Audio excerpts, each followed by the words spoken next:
Fake people gossip about everyone else. Real people mind their own business. Good morning, everyone, and welcome to the fourth part of our fourth chapter. Today, let us study about refraction of light through a prism. A prism is a transparent medium bounded by 5 plane surfaces with a triangular cross section. Two opposite parallel surfaces of a prism are identical triangles, while the other 3 surfaces are rectangular and inclined to each other. In the given diagram, 2 shaded surfaces are called as refracting surface. That means the place where refraction takes place. They are not parallel but inclined to each other as shown in the diagram. These 2 rectangular surfaces join at AD, making an angle of A. This angle A is called as angle of prism. The lower rectangular surface BCFE is called as the base of the prism. Before studying refraction of light through a glass prism, let us revise some important points that we have already studied. Number 1. When light travels from rarer medium to denser medium, speed of light decreases and light ray bends towards the normal. Number 2. When a ray of light travels from denser medium to rarer medium, speed increases and ray of light bends away from the normal. Number 3. When a ray of light is coming from a source of light to a medium, it is called as incident ray. When it suffers refraction in the medium, it is called as refracted ray. And when ray of light comes out from the medium to the initial medium, ray of light is called as emergent ray or second refracted ray. Now let us study refraction of light through a glass prism. You can see the figure of a prism. Figure shows the principal section ABC of a glass prism. You can see that the angle of prism is angle BAC, which is equal to A. A monochromatic ray of light OP strikes the surface AB of the prism at an angle of incidence I1. Now the question is, what is monochromatic and why do we use it?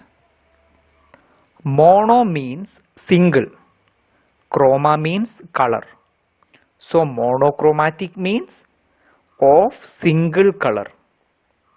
Now why do we use light of a single color or a monochromatic light?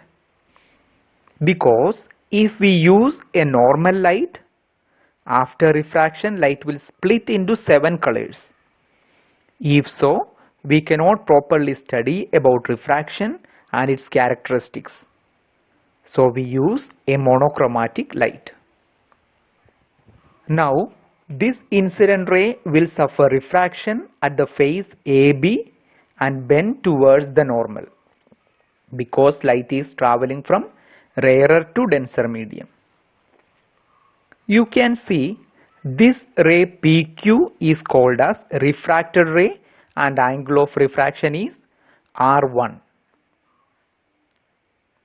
The refracted ray PQ now strikes the surface AC and refracts again. This second refracted ray QR is called as emergent ray. This emergent ray bends away from normal as now this ray of light is coming from denser medium to a rarer medium. Let us write angle of emergence as I2. We have studied the principle of reversibility. Due to the principle of reversibility, if we consider QR as incident ray, it will follow the path QPO. That means for the incident ray QR, emergent ray will be PO. Now, if we extend incident ray forward with dotted lines and emergent ray backwards with dotted lines, they meet at a point M. This point M makes an angle of LMQ, and this angle is called as angle of deviation. This angle of deviation is denoted by a Greek alphabet pronounced as delta. Now let us derive a formula to find the angle of deviation. Look in the diagram. First deviation take place at P. That means incident ray OP should have travelled straight to L but refracted towards Q, having a certain deviation from its path. This angle let us mark as delta 1. Similarly, if a ray of light comes from RQ, it will refract to P having an angle of deviation, and this deviation let us mark as delta 2. In the diagram, deviation delta is the external angle of triangle MPQ. We know external angle is the sum of opposite internal angles. So we can write as delta is equal to delta 1 plus delta 2. Mark it as equation number 1. Now, angle MPN is equal to angle of incidence I1 and angle MQN is equal to angle of emergence I2 because they are vertically opposite angles and vertically opposite angles are equal. So, I1 is equal to delta 1 plus R1 and delta 1 is equal to I1 minus R1. Similarly, I2 is equal to delta 2 plus R2 and delta 2 is equal to I2 minus R2.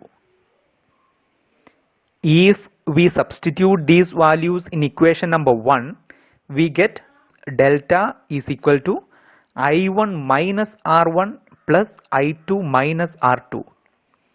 This formula can also be written as delta is equal to I1 plus I2 minus R1 plus R2.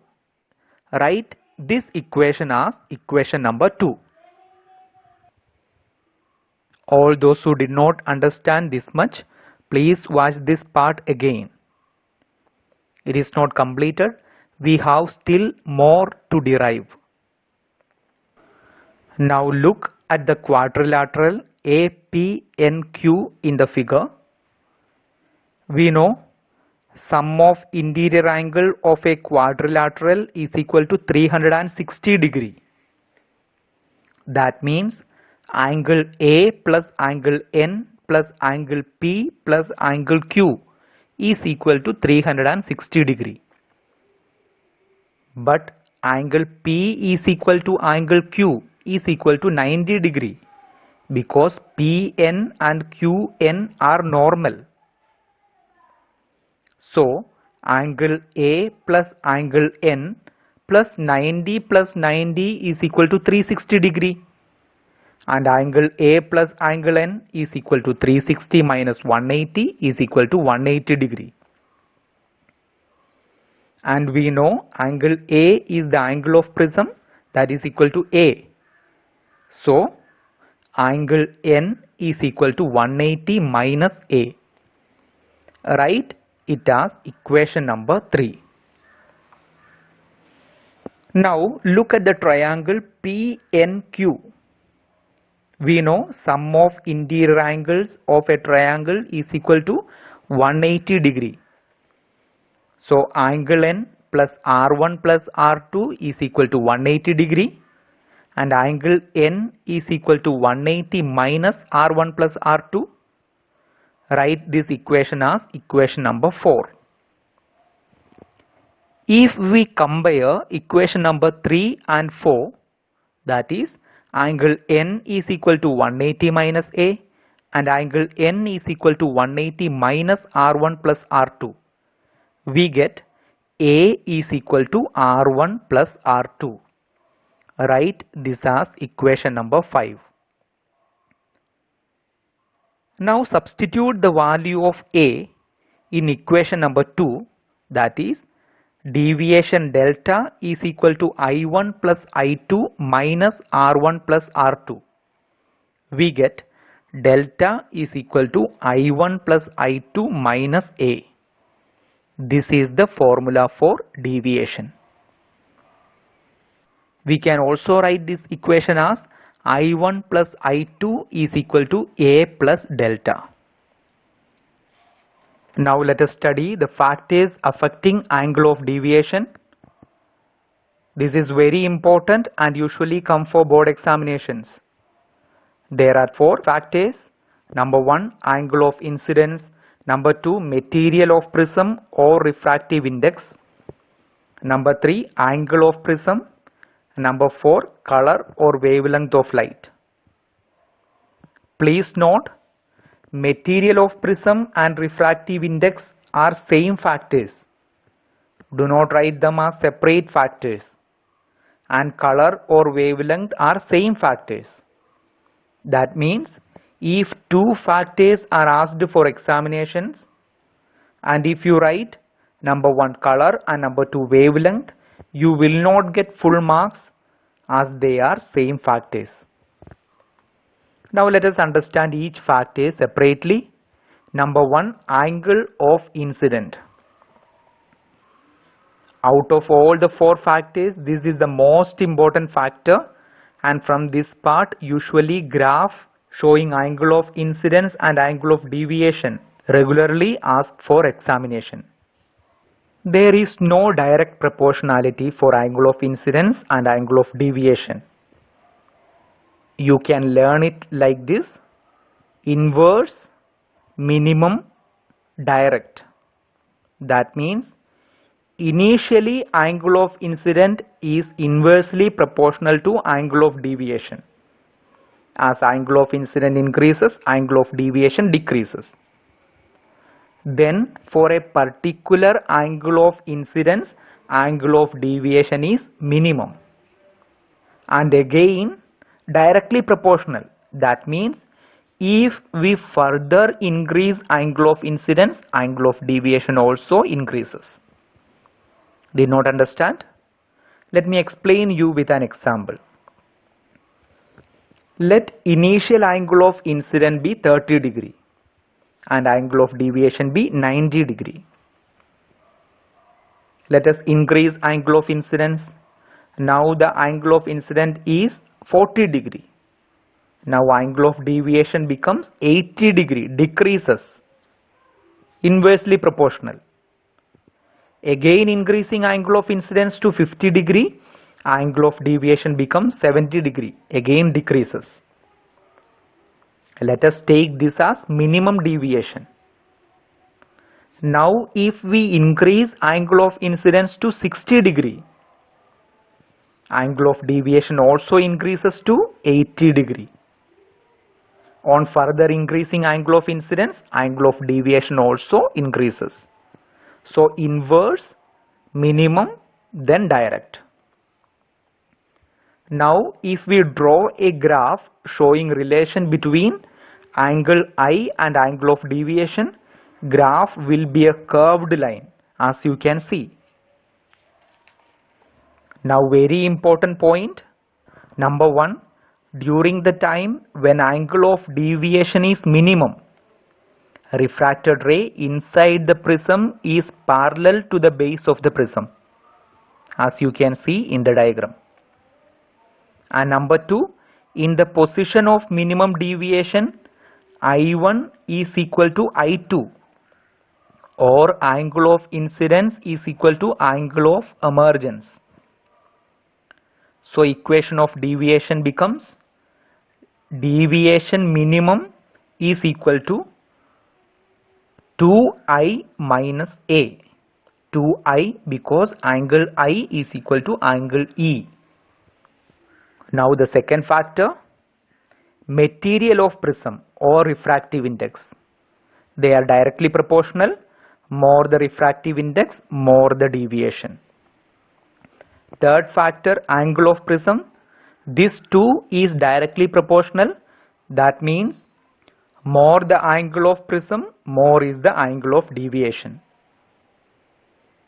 And the fourth factor, color or wavelength.